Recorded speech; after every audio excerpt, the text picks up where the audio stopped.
If I was them, I'd be at home getting warm myself. But what I wanted to do is I wanted to thank you all for attending this celebratory ceremony. We had multiple days. We started out in Palisade with a proclamation read by the town council. That was followed by a proclamation read by the town council of Fruita. That was followed by a proclamation being read by the city fathers of Grand Junction. And then we followed that up with a book reading in Fruita. We did a neighborhood read at the library on Thursday. That was followed by a poetry slam. Saturday, we had movies at the Avalon. Sunday, we had a actual ceremony. And what it was almost like church. And the reason why, because we had some fantastic music. Today, we had a event where the proclamation was read and also a Inclusivity Proclamation. And there's a lot of importance to that. The group fought tooth and nail to get that read. There were some city forefathers that didn't believe that a statement like that should be read by the city. They believed that there was no need for it. This group, they said, no, there is a need for it simply because of what occurs, not just in this city, but in this county, on the Western Slope, in this state, and in this country. What I'd like to do is I would like to invite Pastor Curt Yamaguchi from Vineyards, and he will do the invocation.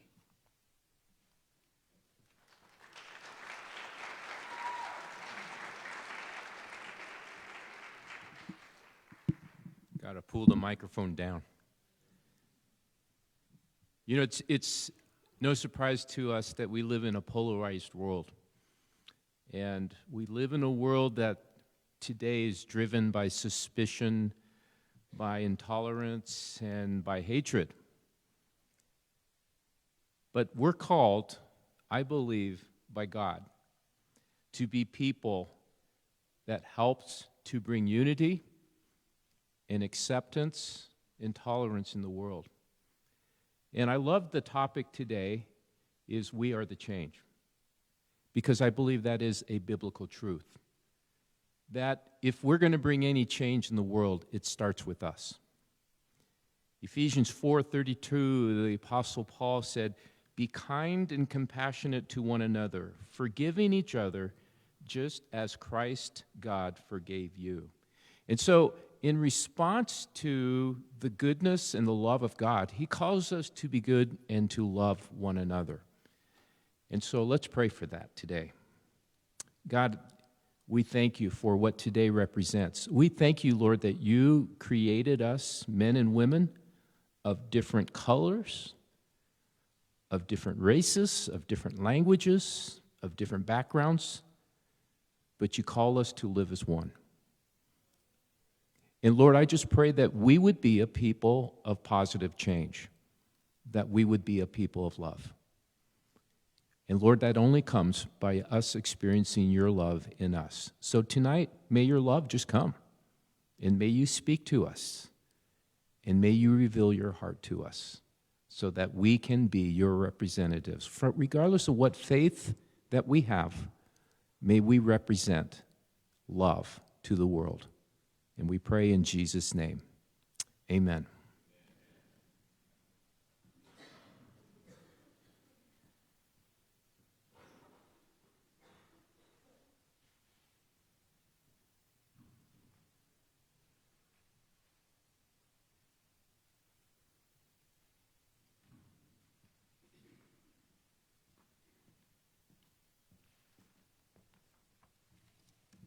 Move this back up here a little bit. Good evening, everybody. My name is Eric Ward. I am back here in the Valley, thank the Lord. And it's good to be back here in my home, as my friends have said. Everybody can be great because anybody can serve. You don't have to have a college degree to serve. You don't have to make your subject and verb agree to serve. You only need a heart full of grace and a soul generated by love. that quote resonates with me, and I think it resonates with everyone a lot. Talks a little bit about education as we're in a higher education of learning, and those things are very important. But if you choose to do whatever you choose to do, have passion for it and do it with love. Very small, quick story. This past Saturday night, we showed the movie Harriet, about Harriet Tubman. And as we all well know, back at that time, back in the slavery time, the slaves weren't the most educated people in the world. I'll say that book-wise, but they represented love, love, and more love.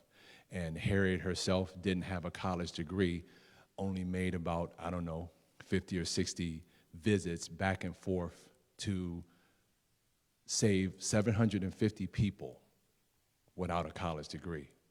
But she was full of love, and that's why she did it multiple times. So I just want to drive that point home about you just having a soul generated by love.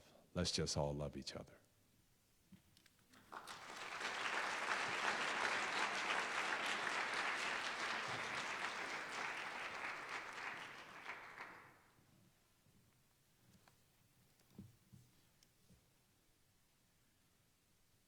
One of the things that was going to occur is we were going to have a soloist, and she ended up with a schedule conflict. And so what I did is I kind of like racked my brain, decided, well, who can I get? I knew there was one person I could get, but I didn't really want her to do a solo. Yesterday at this celebratory service, like I said, we went to church. You who weren't there, you missed out. And hopefully, you'll be there next year. We decided that going forward, our celebratory service will happen at different houses of faith. In the past, it's occurred at the Handy Chapel, and we literally have outgrown the Handy Chapel. The Handy Chapel has pews that will seat 60. At our service yesterday, we believe we had 150.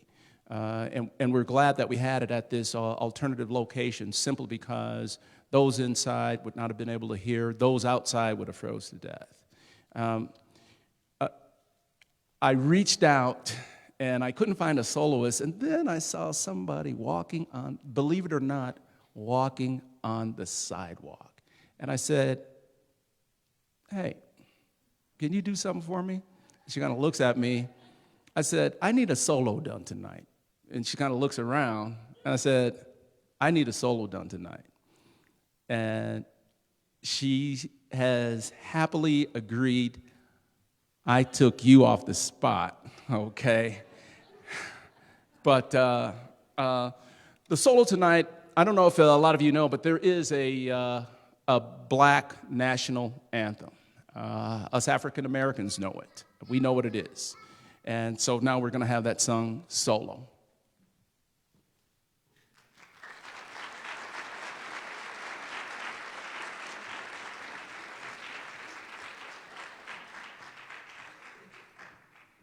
All right, let me adjust this.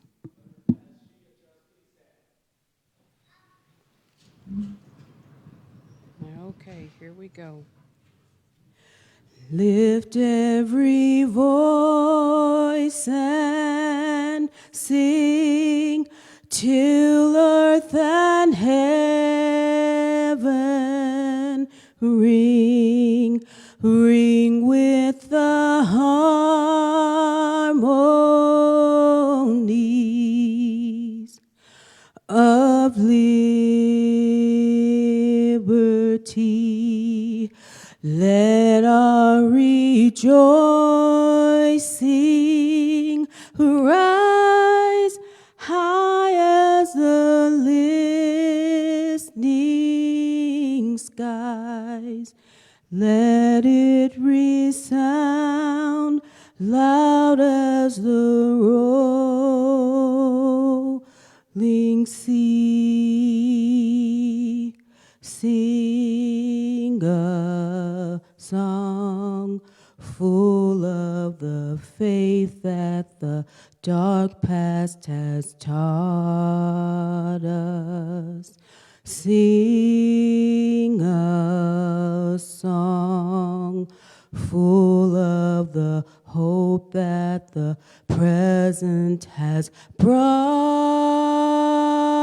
us, facing the rising sun. Our new day has begun. Let us march on till victory is won.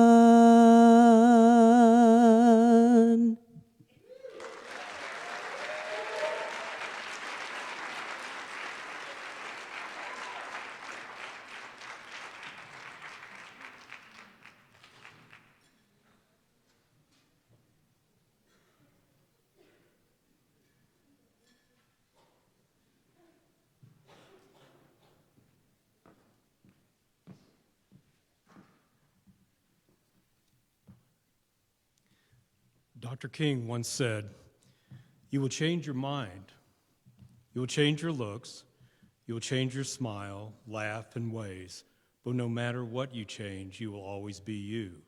Remember, we may have all come from different ships, but we're all in the same boat, and the time is always right to do what is right." I'm Ray Pilcher. I moved to Grand Junction in 1975. Married my wonderful wife in 1984 and have 3 wonderful children who are compassionate and successful daughters. When I think of what Dr. King said, I'm struck with this deep understanding that all the very attributes that we normally associate with ourselves, that comprise what we know as me, is actually impermanent. And in the end, we're all the same. We face life's difficulties, but each of us have the gift of the ever-present quality that allows us to know what is right, and to recognize that any time we choose can become an opportunity to change that which is wrong and act in compassionate and nonviolent ways to buttress that which is just and serve those who are in need. I believe Dr. King would say, now is that time. Thank you.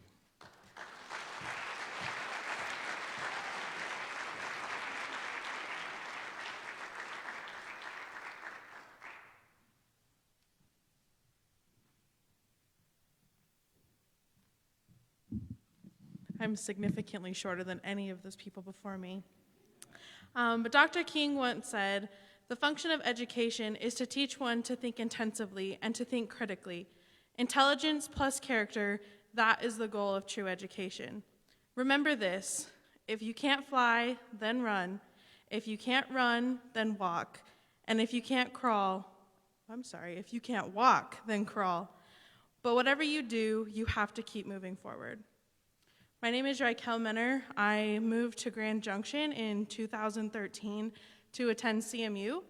Since I have obtained my degree, and now I work for the city of Grand Junction as the downtown event coordinator. This quote really resonates with me, just being a first-generation student and just, really making those changes for, changing the cycle of my family and just being that leader that I can be, the best that I can be, and just more importantly, attending events like this so that the change can continue and we can keep that snowball effect. Thank you.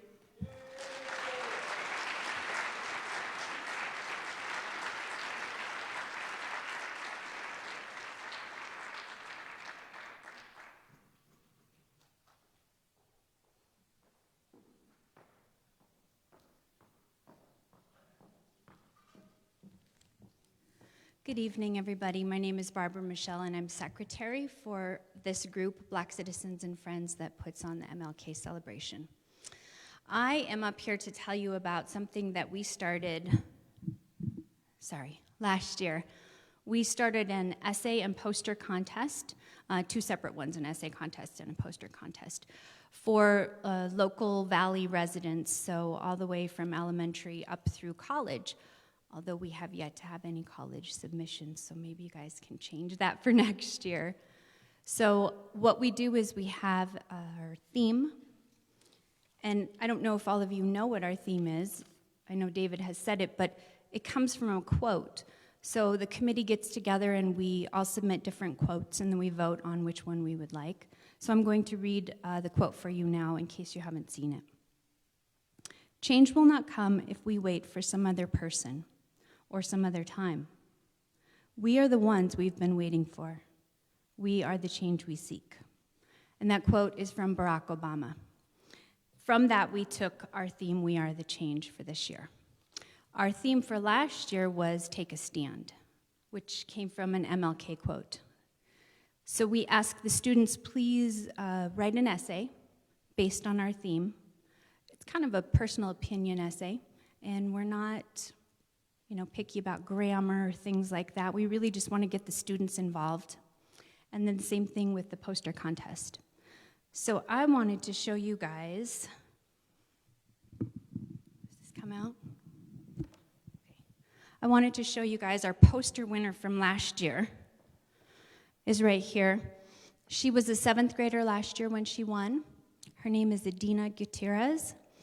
She is a very impassioned young woman. She actually spoke at the Women's March yesterday.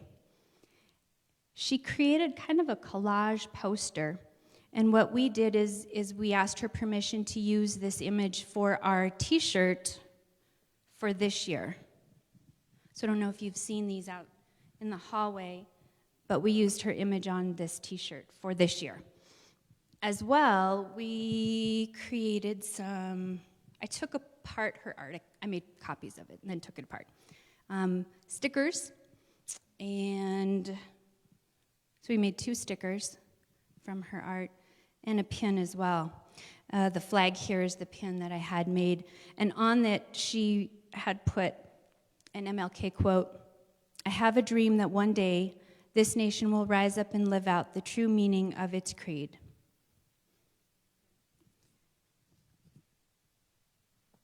We have, I'm going to have to get down now. We have this year's poster winner, who is a 4th grader. She created a poster and says, we can change the earth. Yesterday we had a community dinner over at Clifton Community Hall, and we awarded all of the recipients their prizes. And then the great thing that we do is have the kids actually come up. And so our 4th grade student came up and explained her poster to us, and all of the other kids who won, and it's really special. David and the rest of the committee, we really wanted to have the kids involved at their own level in a very personal way. And so next year, if you guys are able to come to our community dinner and see the kids explain their own artwork and read their own essays, it's really, really special. So I thank you again for coming tonight, and I hope you enjoy our keynote speaker and then our Harry Butler recipient, who I happen to know and love. She's amazing. Thank you.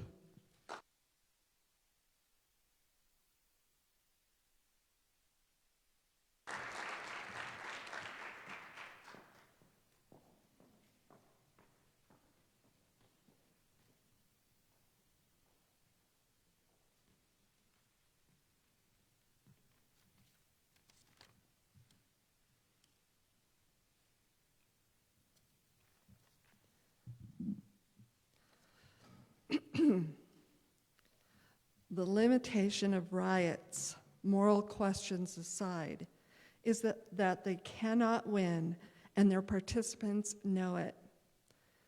Hence, rioting is not revolutionary, but reactionary, because it invites defeat. It involves an emotional catharsis, but it must be followed by a sense of futility. A riot is the language of the unheard. My name is Bonnie Steele. I first started working in this valley, out of this valley in 1979, and moved back permanently with my husband John in about 25 years ago. And I'm just really honored to be here tonight, and want to thank the committee for all of the wonderful events, the whole program this year. And what this quote speaks to and with me, as well as the theme itself, they seem very connected, that we are the change. And this last sentence, a riot is the language of the unheard. This makes me think of David when you spoke at Lithic, that how important it is to acknowledge a person. And so tonight I just want to say that this makes me think how important it is to acknowledge each and every one of you. You all are important, and you all, each and every one, make the world a better place. Thank you.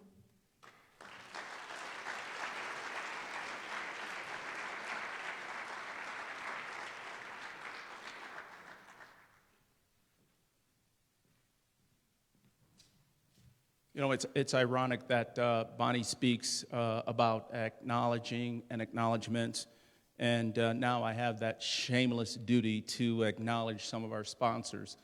But before I acknowledge our sponsors, I want to acknowledge a group of individuals that have made the last 3 MLK celebration ceremonies. It's ironic that we're on campus. I would like all CMU students to stand.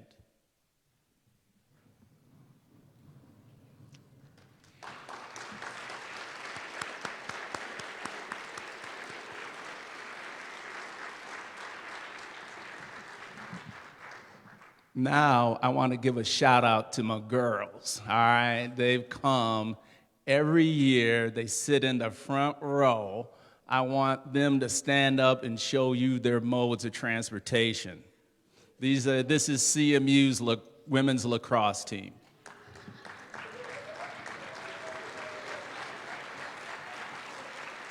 All right. One of the reasons why I wanted them to show you their modes of transportation is because I'm disappointed I didn't see you at a free meal yesterday, okay? Last year I made mention that my sister had made sweet potato pies, and one of them had a frown on her face because she couldn't get there for it. But we couldn't do this without our sponsors. Our main sponsor, I would say, especially for this program, is CMU. Our other sponsors are the Grand Junction Federal Credit Union, Jim and Janelle Westermeyer Butler, Sago Ridge Alpacas, Barnes & Noble, Heaven Sent, Colorado Graphics, Fidelity Bank, City of Grand Junction Police Department, Mesa County Sheriff's Department, Blue Moon Bar and Grill, Barron's. Y'all missed Famous Dave's, you missed Popeyes.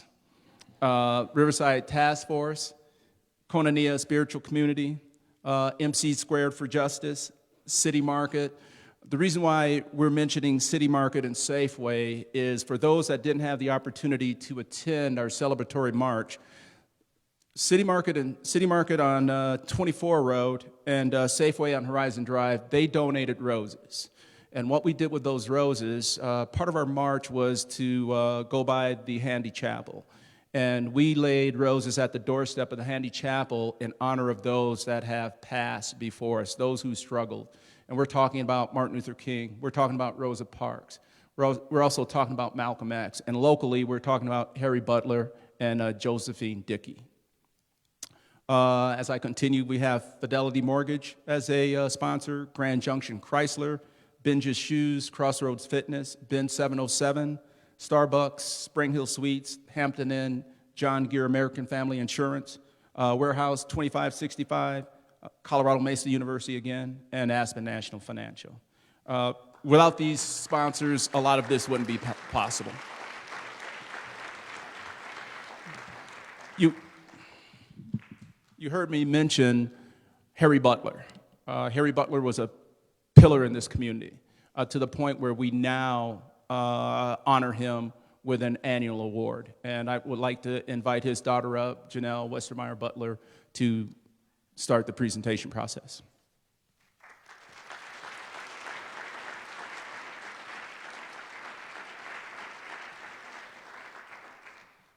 For those of you that know my dad and David, they're speakers. I'm not, so please bear with me.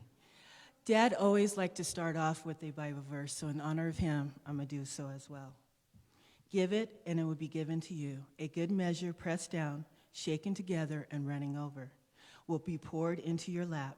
For the measure you use, it will be measured to you. Matthew 23:21. On June 6, 2013, Harry Butler passed away. For even though he left this world, he did not leave the heart of this community. Growing up in the Valley was not easy for Dad, but instead of complaining, he became involved. The first part of him becoming involved is when he started at Job Corps. I remember when he showed me a shoebox full of pocket knives, and he said he took them from the young men at the Corps. When I was about 14 years of age, a young man came to our door, and he wanted to thank Dad for being there for him. The youth was very important to him as well as the community. So Dad decided that he was going to be part of the change by getting involved. I did not realize all the things that Dad was involved. Of course, he was the first African-American school board member as well as city council.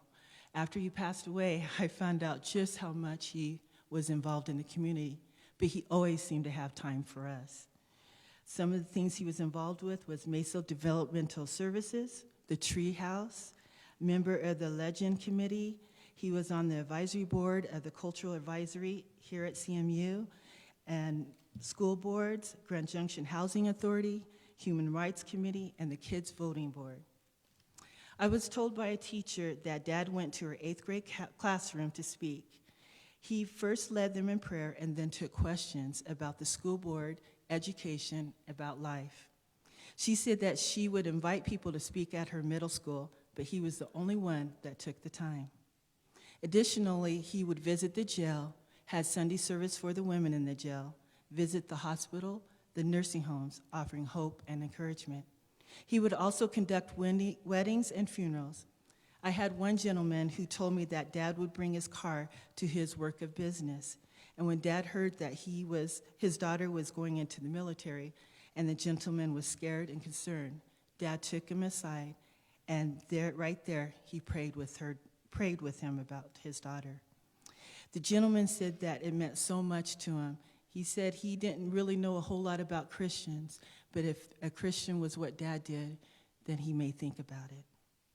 Throughout all of his life, Dad still had time for his family.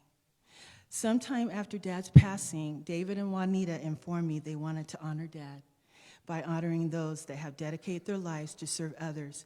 And so today we will honor someone that has continued the legacy that Dad left, reaching for the stars.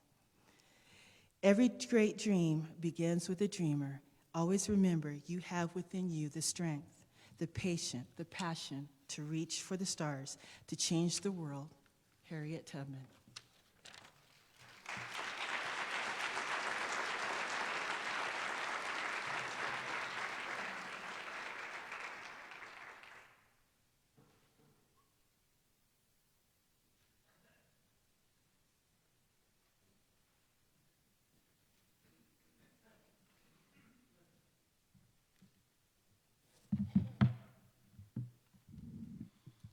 I'm Tim Foster, president of Colorado Mesa University, and for those of you who were here last year, Tilly Bishop received this award in absentia. I think Pat came down and accepted it for him, and in the interim, unfortunately, Tilly has passed away, and so David asked if I would come and stand in his shoes because the last year's recipient presents this year's recipient with the award.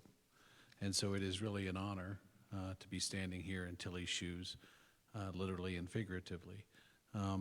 He would have enjoyed, Raquel, your comments. Wherever you went, there you are. More than half of our students are first-generation students, and that is really, you're changing the world, and all the rest of those students are as well. So congratulations, and thank you for what you do.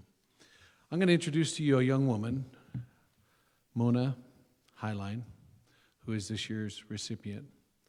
Mona is a native of Oklahoma, and she moved to Grand Junction in 1988. A lot of you probably know that. What you don't know is what brought her to Grand Junction, which is the Junior College World Series. Mona came because she was dating a young man who played for Seminole Junior College, and then left and went home. Then a friend of hers called and said, "Wouldn't you come back and stay with me?" And so, in fact, she moved back to Grand Junction. So one more gift to us from the Junior College World Series. And it's always interesting for those of us who live here how people find their way to our little part of the country, right? Mona has just been involved in so many different things in the nonprofit arena. She volunteered with the Black Citizens and Friends Unity Coalition as an events coordinator for several years, taught cultural awareness to middle schoolers, and coached a hip-hop dance team at Central High School for 3 years. We'll come back to this hip-hop theme in a little bit. She didn't think I would do this, but I guaranteed her I would. Mrs.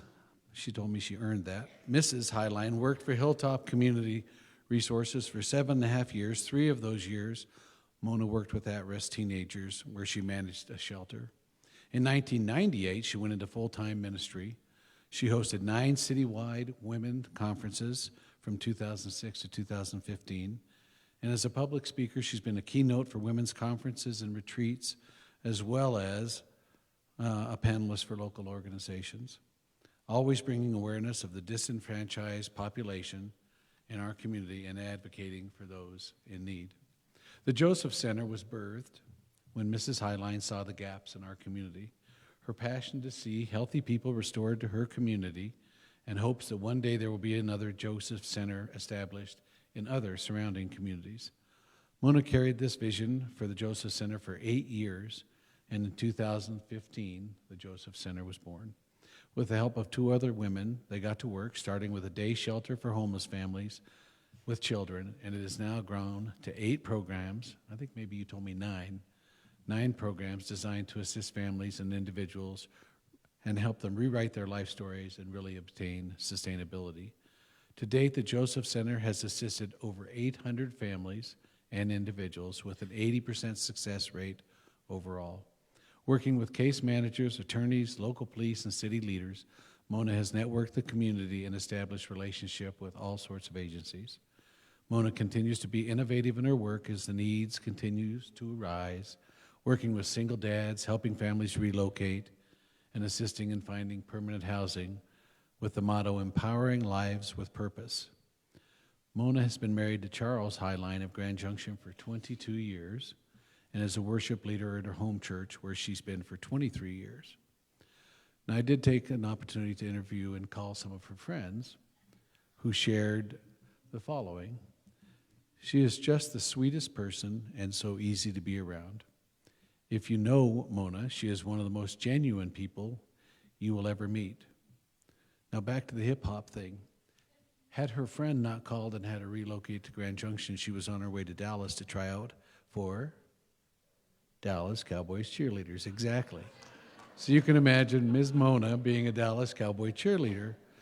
The other thing that I heard a lot of is, the quote is, "I would pay money to hear her sing."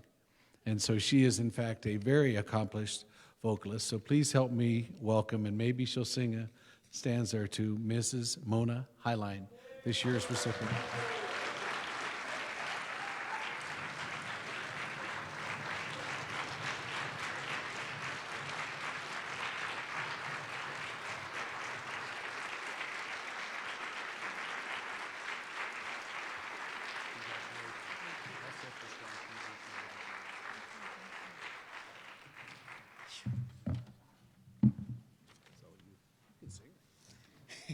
He said I could sing it. Wow, this is beyond an honor to be standing here. Wow. I don't do what I do for attention. I do it because there's a need. I do it because I see people every day, just like you and I, and hard times have hit. And they need someone to rebuild their dignity, their self-esteem, to give them hope. And that's what we do at the Joseph Center, and that's why I do what I do. I went to lunch today with my friend, and We were just eating pizza. The new pizza place is bomb, by the way, y'all. They got the big oven and all that. They burnt my first one, yeah. But still go, they're good. And we were sitting there, and as we were sitting there, I looked around the restaurant, and there's just all kinds of people. And we're enjoying ourselves. And I remember today, Martin Luther King Jr.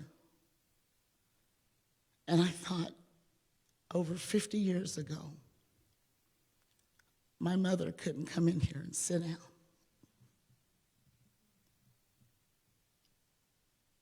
She couldn't go and just sit anywhere she wanted in the theater. She couldn't go visit her dad and have dinner in the restaurant where he worked. She had to go around back and eat on egg crates. And I was ashamed of how much we take for granted and not remembering people that have gone before us. We need to remember the lives that laid down, the people that went through what they went through, just so I could stand here today and receive this award. Harry went first in this community. And we have to continue to pass the torch. You can't just expect one person to do it. So my challenge for you today, don't take for granted what you have. Do something with it. It's not just enough to say, we are the change. Be the change. And that's what we're doing at the Joseph Center. And I pray that's what you take from here tonight, and you do the same. Thank you to the board. Thank you to everybody who came out. This is amazing, absolutely amazing. And now I feel like I have more work to do. Thank you.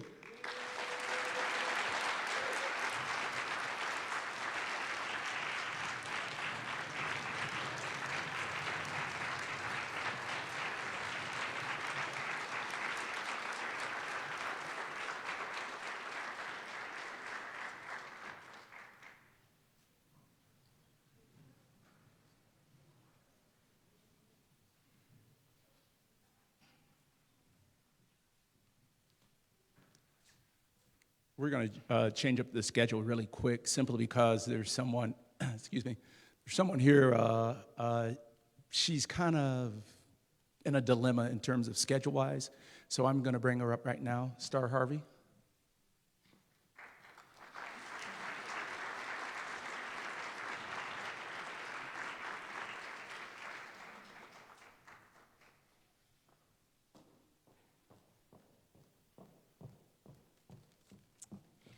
Alrighty, thank you for that. I am in the middle of work right now. I'm going to get straight to my quote. Everybody can be great because anyone can serve. You don't have to have a college degree to serve. You don't have to make your subject and verb agree to serve. You only need a heart full of grace. A soul is generated by love. Love is the only force capable of transforming an enemy into a friend. He is devoid of the power to forgive, is devoid of the power to love.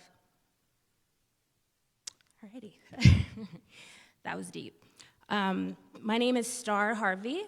I am a meteorologist at our local news station, KREX, Channel 5, and Fox 4. I have been in Grand Junction for about 15, 16 months. Born and raised in Los Angeles, and this is my first big time away from home. And it is all to chase a dream. I'm gonna take it back to when I first got here.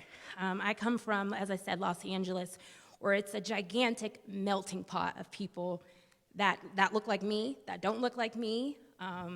So when I moved to the Western Slope, just keeping it real, I'm like, where's everyone that looks like me?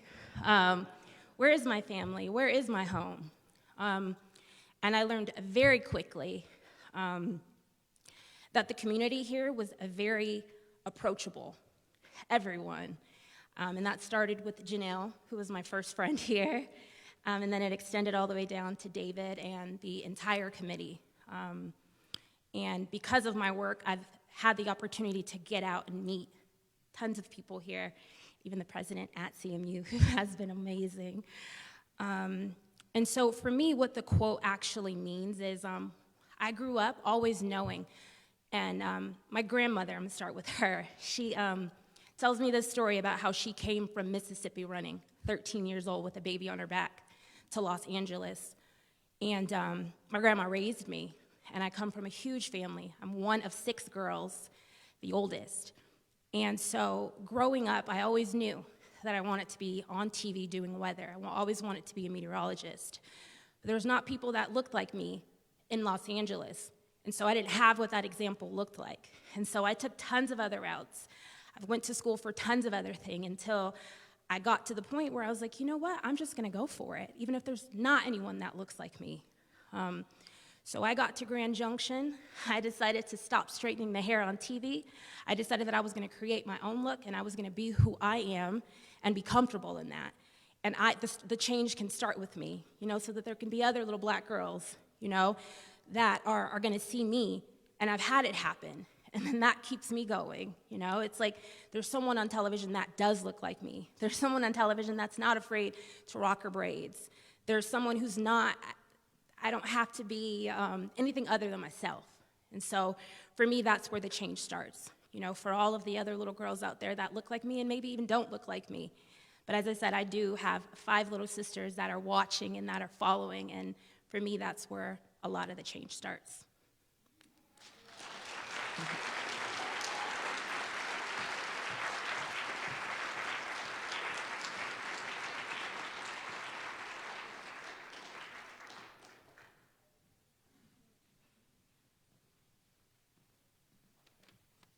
Good evening.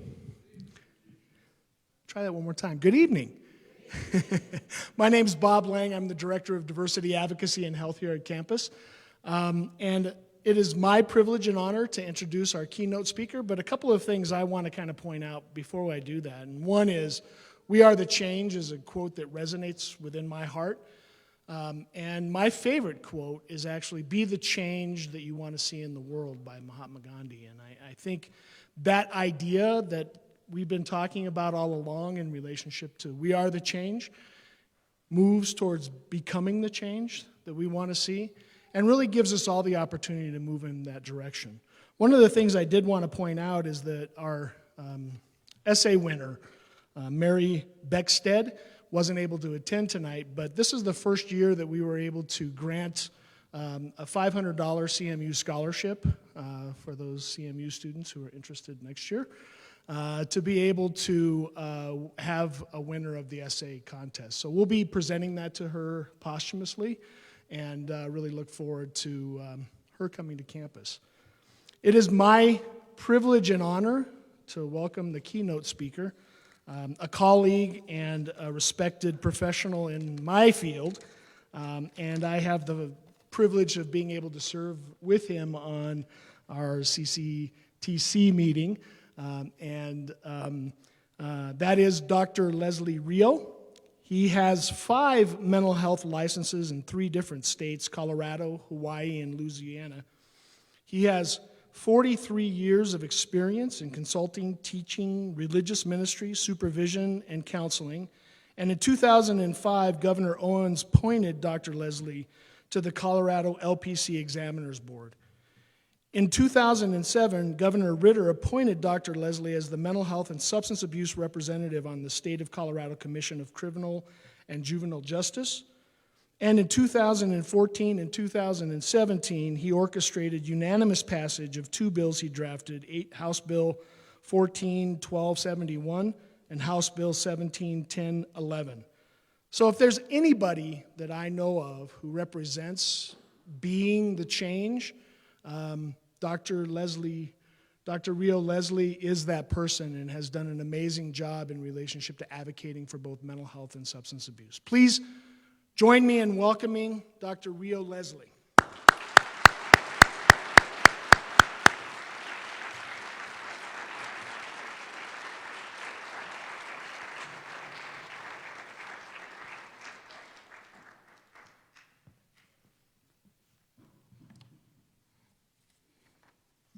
Good evening. First of all, I'd like to thank my colleague Bob Lang for that introduction and also for shortening my biography. The problem is, at this age, it's hard to make your introduction not sound like an obituary. I'm happy and grateful to speak with you this evening for our Dr. King celebration. In 1967, Dr. King gave a speech entitled, "What is the Blueprint for Your Life?" So I'd like to borrow that theme and relate it to what's your blueprint for making your dreams come true and helping other people's dreams come true. So kind of think about that as the theme for this evening and what I'd like to share with you. Please join me for a brief moment of prayer. May the words of my mouth and the meditation of my heart be acceptable in your sight, O Lord, my strength and my Redeemer. Amen. Okay. A wife woke up one morning very excited. Her next day was going to be her birthday. So she shook her husband, who was still kind of sleepy, and said, "Sweetheart, I just dreamed you brought me a diamond ring for my birthday. I wonder what that means." And still being a little sleepy, he said, "Don't worry, honey, tomorrow morning we'll figure it out." So the next morning, he gave her a gift box for her birthday and said, "Now you'll know what that dream meant." She opened a book. She opened a box, and inside was a book, How to Interpret Your Dreams.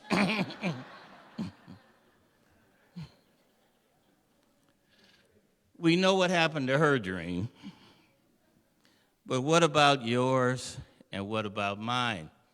Some of my women clients complain that their husbands forget their birthdays. So I always tell them, don't worry about that. Just go charge something for yourself in his name and say, "Look, honey, what you bought me." He'll never forget it again. That's what happened to her dream, but what about yours and mine? What about Dr. King's dream? What about your dreams for the future? Dr. King said you can kill the dreamer, but you cannot kill the dream. Has someone tried to kill your dreams?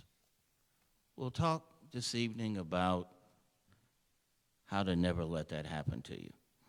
In 1995, my wife, Dr. Evelyn, and I created our school to educate mental health professionals in Colorado. Our purpose was to help our students make their personal and professional dreams come true.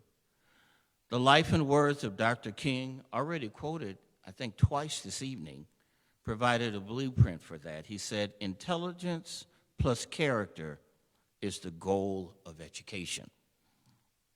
Dr. King was such a Renaissance man that his life was a model for everything our school needed.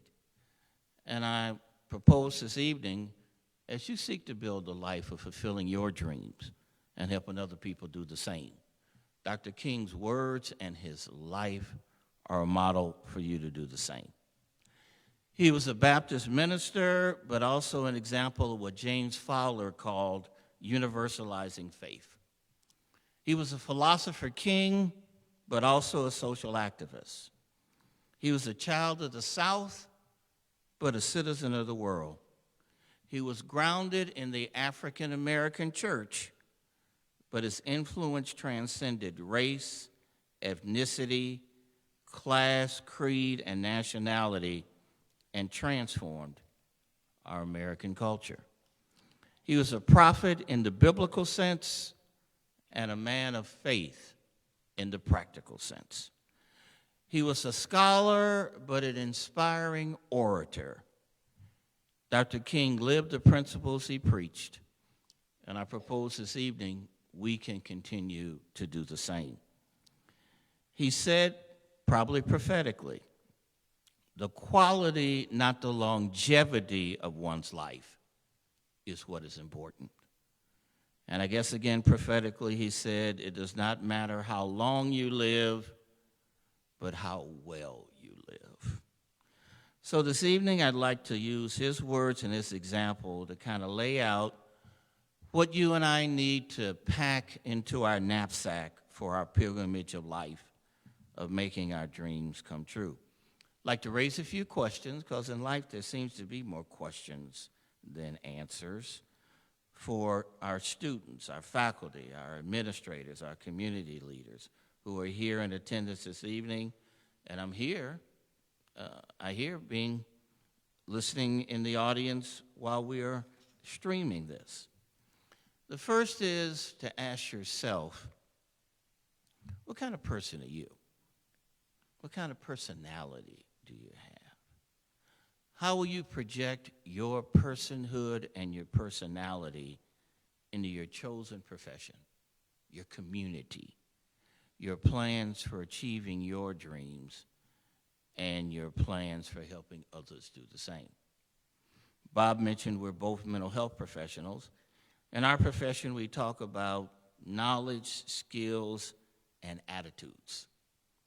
For those of you that have been blessed enough to grace CMU is giving you knowledge and skills, but what attitude do you take into the community? What are you passionate about? And how will your attitude fuel your passion? What excites you? What motivates you as you prepare to move through life and manifest your dreams? The Hindus have a belief that at one point in our life, our work and our play can become indistinguishable because we enjoy what we do so much. Are you there yet? Are you headed there yet? From interacting with some of your faculty and your staff here at the university, they're there already. They enjoy what they do. They enjoy taking care of you as students. But are you there yet? How do we get there? One way is preparation. Dr. King prepared himself for the work of civil rights and human rights he embarked on. He said there is no gain without struggle.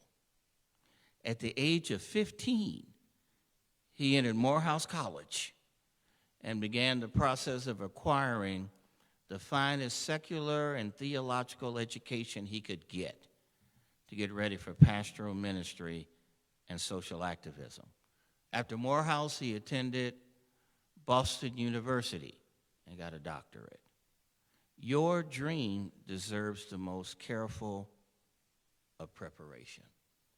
How are you preparing yourself to make your dream come true?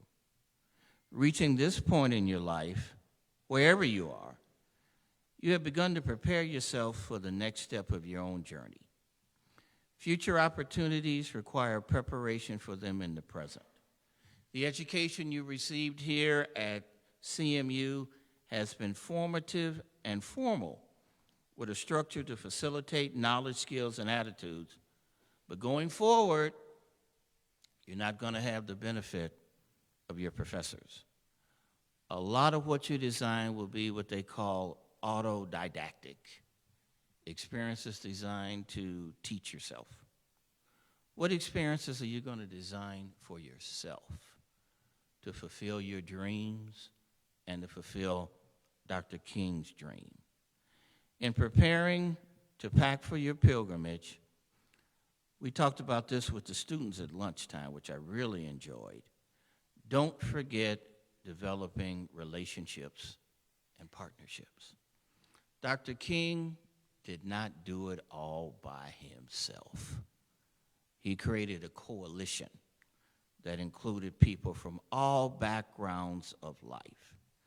We cannot do what we do without allies, friends, and partners.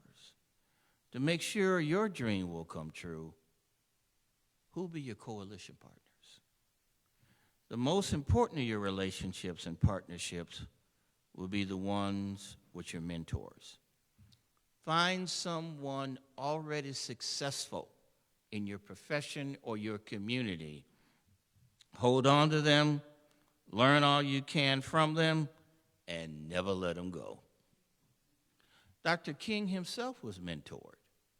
When he was pastoring in Montgomery, Alabama, and the bus boycott began, a group of the ministers there came together and voted him in charge to lead that effort. Not only get a mentor, but be a good mentor. The person you mentor may grow up to be a Dr. King. I have to admit, I would not be where I am today if it wasn't for my mentors. People who, from all walks of life, black, white, male, female, Hispanic, Asian, straight, LGBTQ, took me under their wing and taught me what they knew. I'd be remiss if I didn't honor my two most important mentors. My most important mentor was my father, Rio Leslie Sr., who taught me more lessons for life than I can internalize at the time. I would be farther along today if I'd learned and listened more and talked back less. It's amazing how smarter our parents look as we get older, isn't it? From 1981 to 1987, my most important professional mentor was Dr. Carl Rogers. Some of you psychology students have studied him. Carl Rogers taught me a lot. He taught me his person-centered approach at the Carl Rogers Institute in La Jolla, California. He and my father were the two most gracious human beings I have ever known. As I told the students today, the world is not as complicated as we think it is. It operates on the principle of 80-20. 20% what you know, and 80% who you know. That 80% should include good mentors for you, because education is a process, not an event. CMU has been a pit stop in the journey as you prepare for the long haul. And in your pilgrimage, you also need to pick up two principles modeled by Dr. King: persistence and the ability to prioritize. Dr. King planned his work and worked his plan. He said, for when people get caught up with that which is right and they are willing to sacrifice for it, there is no stopping point short of victory. Do not quit until you get victory. Whatever it is you want to achieve and whatever it is you want to do. Hang in there long enough, no matter how much time it takes. And we come from different cultural backgrounds, so we have different concepts of time. The Western concept of time is that time is progressive, building towards an ultimate fulfillment at the end. The Eastern concept of time is that it is cyclical and will repeat itself. The idea, if you stand still long enough, time will come back around to where you are.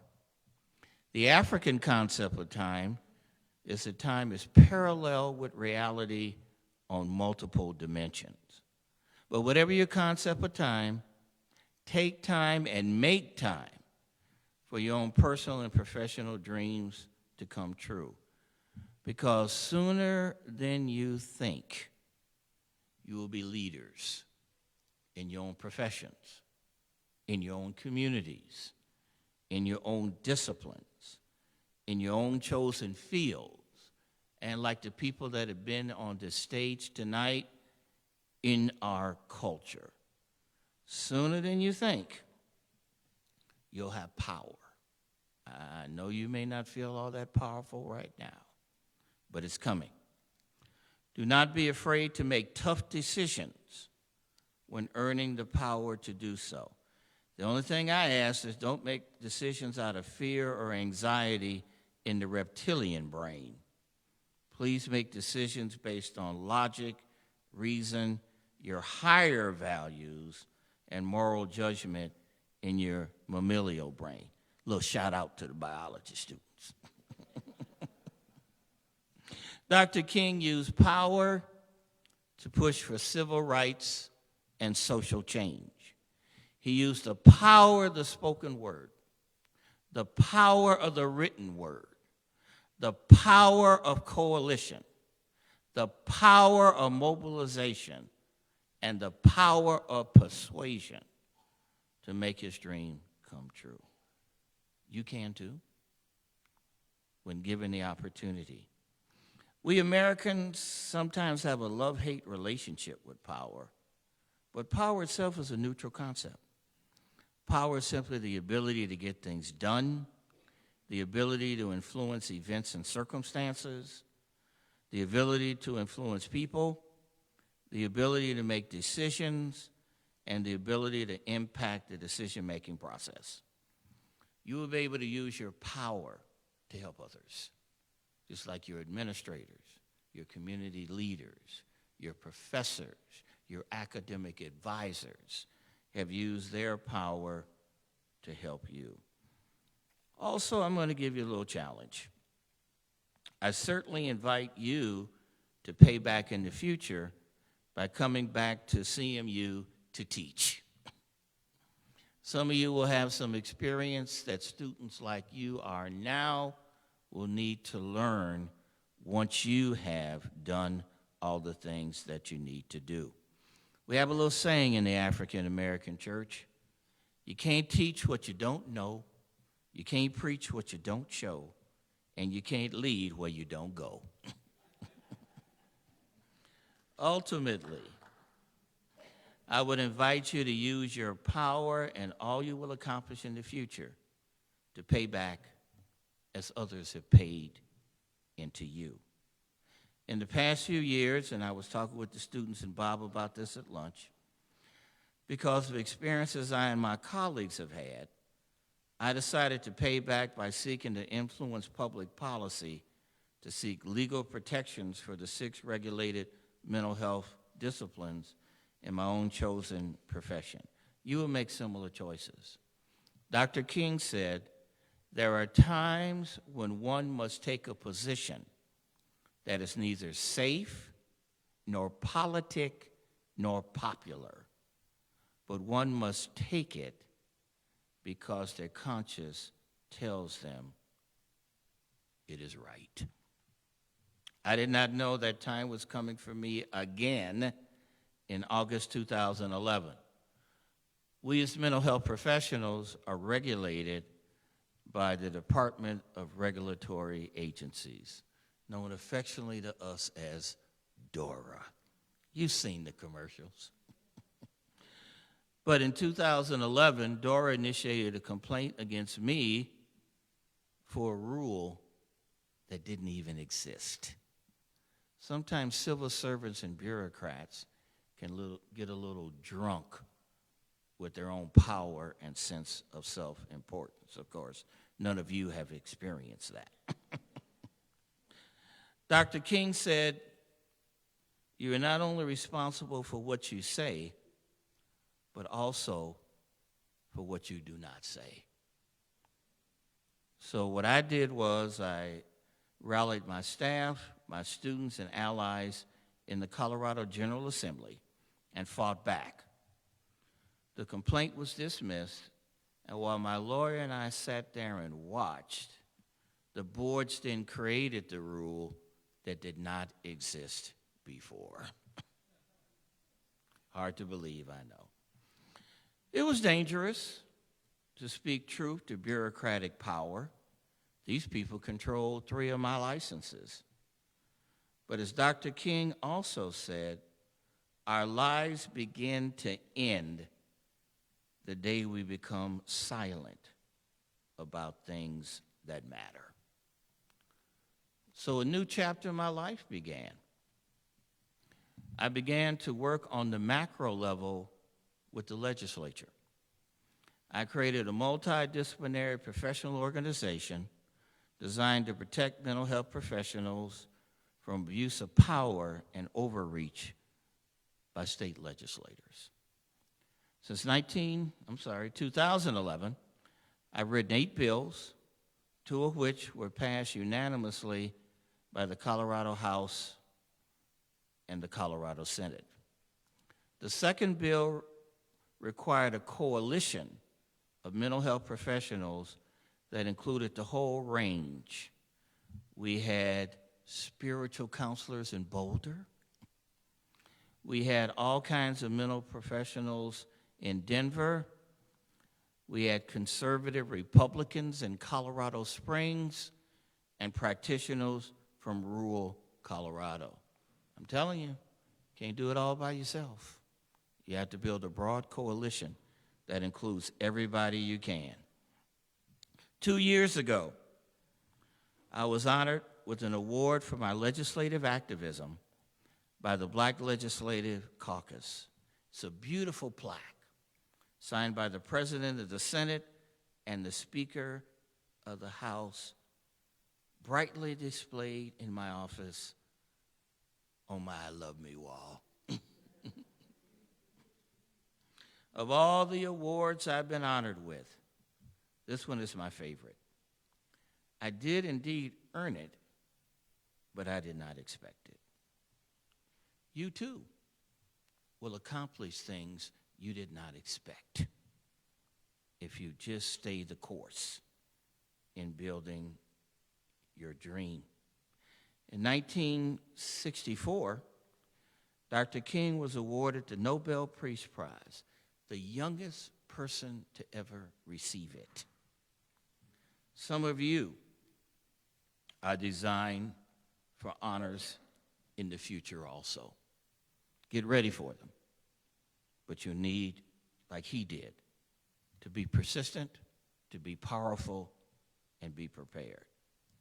Soon all of you within the sound of my voice will have learned much, experienced much, done much, recovered from much,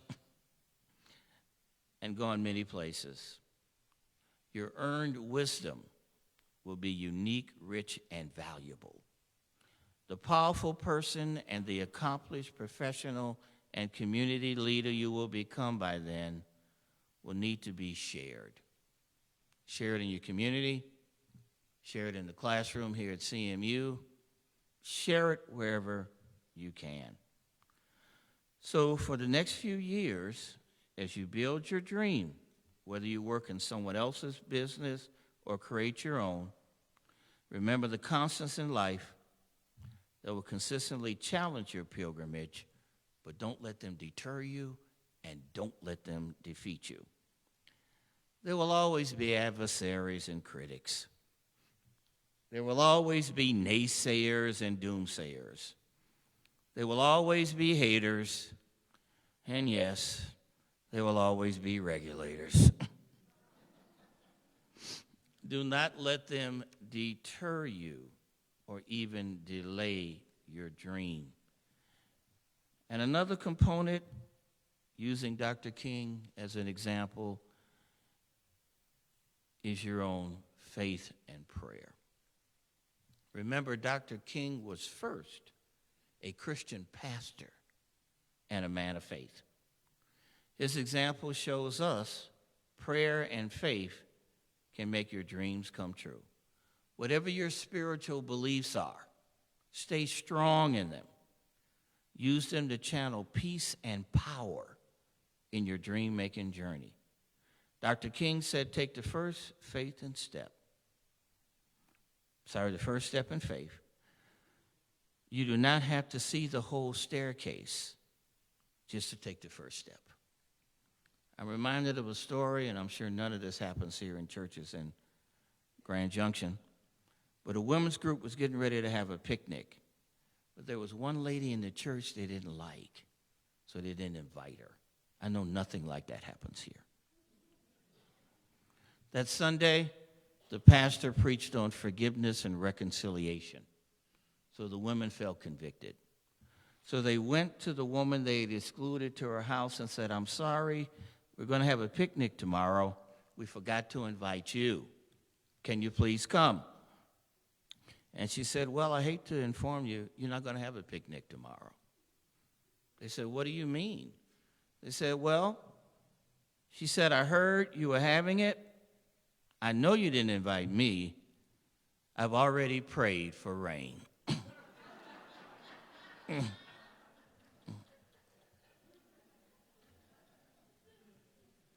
That's the kind of faith you and I want to pray with as we embark on our journey to make our dreams come true. Dr. King's favorite prayer was, use me, God. Show me how to take who I am, who I want to be, and what I can do, and use it for a purpose greater than myself. That can be our prayer too. So yes, the negative will come, but balance the adversaries with allies. Balance the doomsayers and naysayers with supporters. Balance the haters with those who love and adore you. Balance the regulators, which are lawyers and legislators. I learned how to do that. Dr. King said, one's dignity may be assaulted, vandalized, and cruelly mocked, but it can never be taken away unless it's surrendered. Never let anybody take your power away. Let go of anything that gets in the way of the powerful person that Dr. King would have wanted you to be and God put us on this earth to be. Let go of useless emotions that get in the way. Guilt, shame, and worry are useless emotions that allow people to take away your power. If you're worried about things that have not happened yet, and you feel guilt and shame about things in the past that you cannot change, you can't live your dream in the present and be powerful. When you feel a useless emotion come up, please ask yourself, who or what is trying to control me right now? Because all these emotions are designed to do is take away your power. In his speech, What is the Blueprint of Your Life? Dr. King said, always believe you matter. Always believe you count. Always believe your life has ultimate significance. Never let anybody make you feel any other kind of way. You can only be yourself. Everybody else is taken. If anyone dares ask you what makes you think you can be great, just respond with a smile. The quote we've heard already tonight, everybody can be great because everybody can serve. My challenge for you, find a place to serve. On the micro level, on the macro level, on both. I was telling the students this afternoon, some of my students, very early in their life, I got appointments by the governor to serve on boards and commissions. You're not too young to serve on a mayor's board or commission, a county board or commission, a governor's board or commission. All you have to do is go to the website and apply. Now is the time. You're never too old, you're never too young to start exercising leadership in the culture to make Dr. King's dream come true. Our personal theme should always be, I am, I can, and I will. Even though other folks are trying to tell you, you ain't, you can't, and you won't. Don't fall into that. Don't fall into that at all.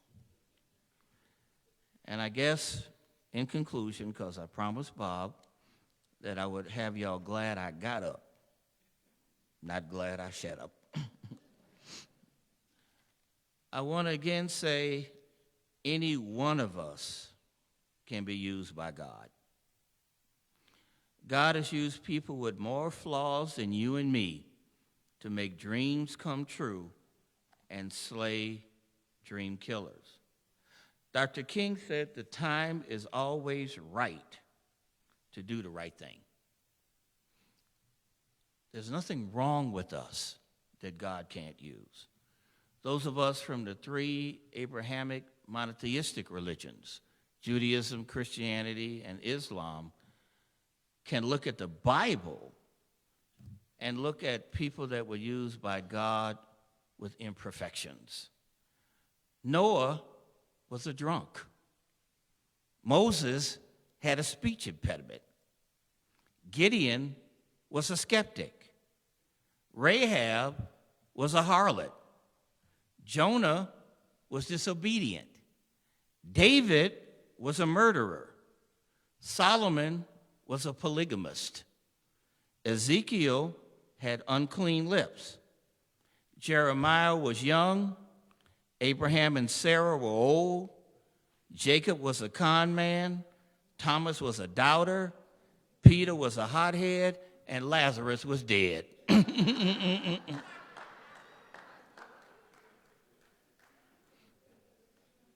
God used all of them anyway. God can use you still to make your dreams come true. You don't have to be perfect to be a dreamer. Just pack the right stuff in your knapsack for the pilgrimage. And one thing that kind of brought that home to me was back in the 1980s when I was part-time pastor at a church in San Diego.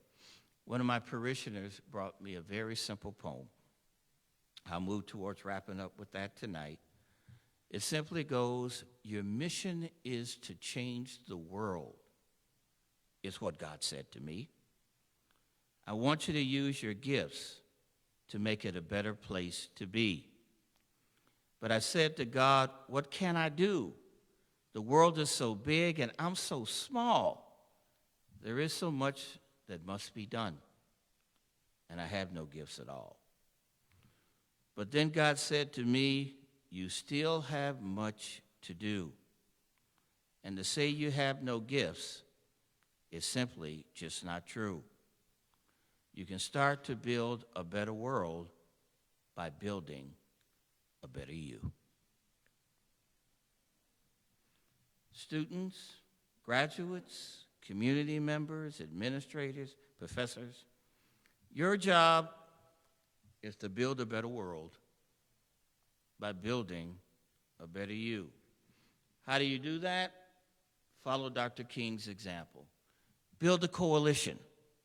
Include Democrats, Republicans, religious, non-religious, men, women, LGBTQ, young, old, middle-aged, everybody in building a dream. Get involved. Get appointed by the mayor, the governor, the county, the boards and commissions to improve our communities and our state. Embody personal power and help other people to get power. Nothing gets done without power. Get it, but use it wisely. Remember Dr. King. And if it helps, remember me. The pilgrimage I took will be the pilgrimage you take. Make many friends, get much education, marry a partner that is beautiful, smart, and spiritual, like the one I got over there. Turn enemies in the allies. Take no abuse from anybody, including government bureaucrats. Stay close to God and stay far from ungodly things. Do all that and more, and when you get gray hair, or maybe before, somebody will invite you to talk about Dr. King's dream. Thank you.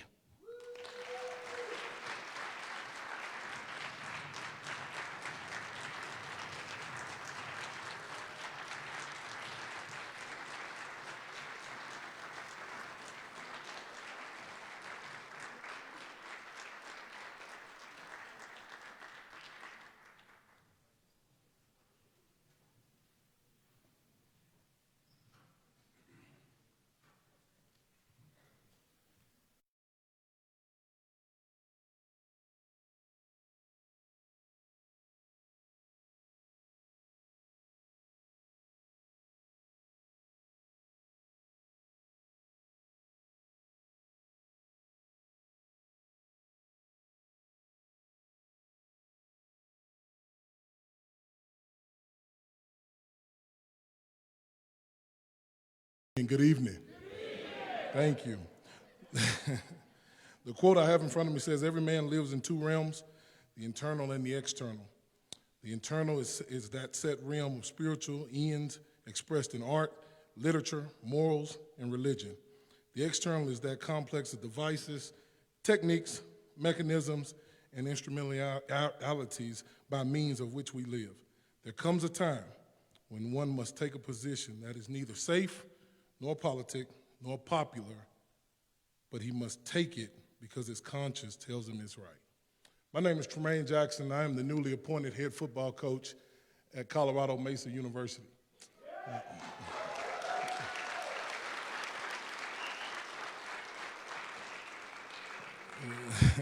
We'll see if you do that September 6th after our first game. I am excited to be here, especially on this day.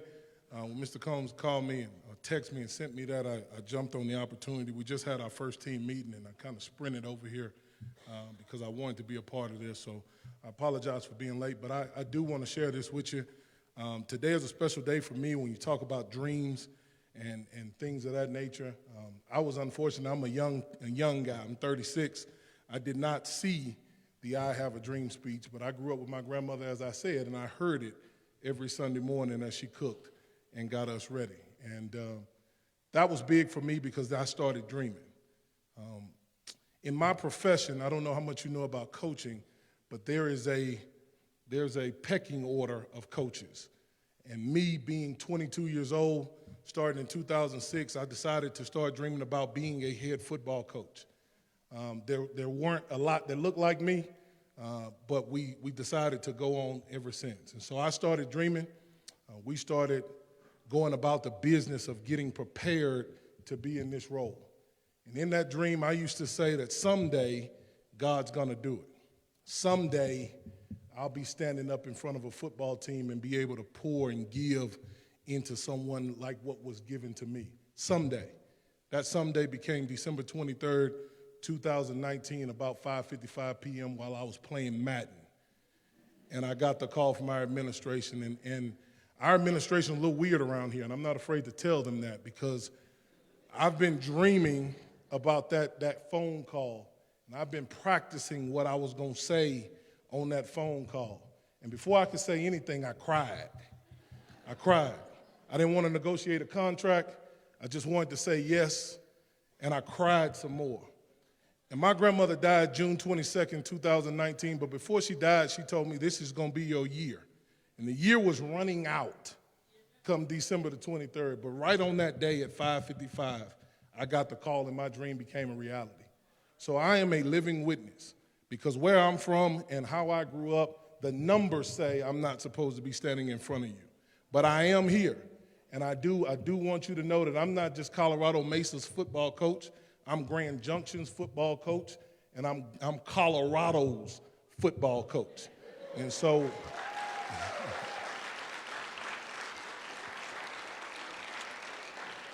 We certainly appreciate the opportunity. You will be seeing our program throughout this community because we want to be Grand Junction's team and Colorado's team. Thank you so much.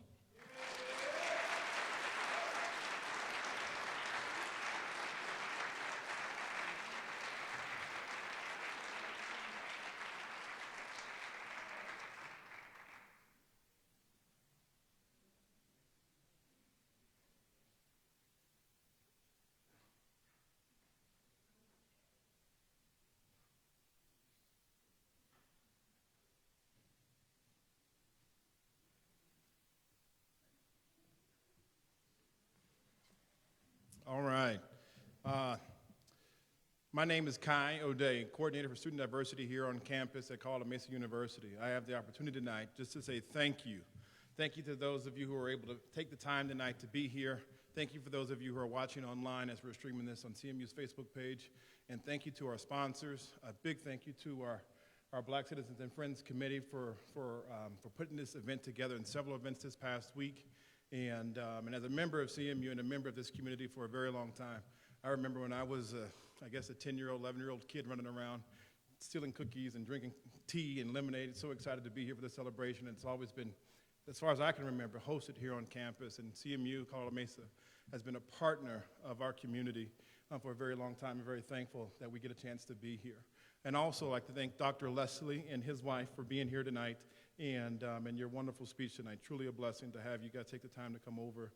Thank you.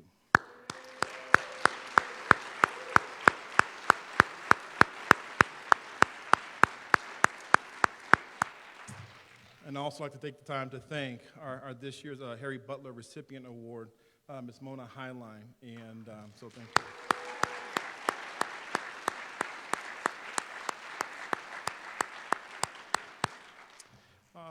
We're almost done for this evening, and as we leave tonight, we have cake, coffee, and water, and I think some tea as well, in celebration of Martin Luther King Jr. His birthday is January 15th, and we celebrate and recognize the holiday of the third Monday in January. So so please, if you have time and care for a piece of cake, please help yourself. And I think, who else is next? Benediction. We'll do that outside with the cake. But there we go. Thank you.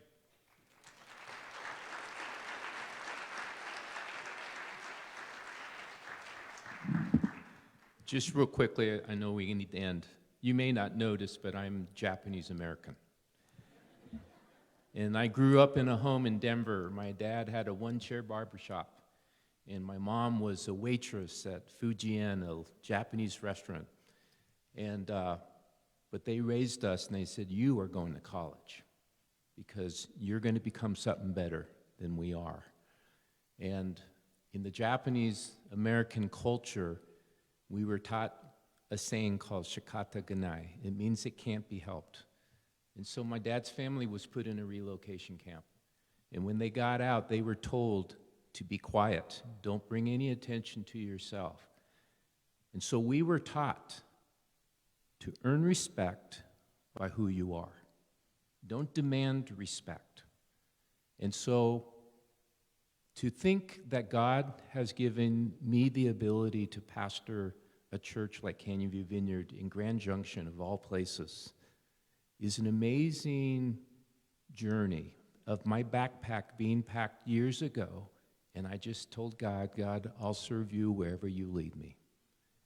And by having an attitude of servanthood, God gives you the ability to be respected and to be able to have a voice in the lives of others. Be servants of your people, because we are the change. And so, Lord, we come before you.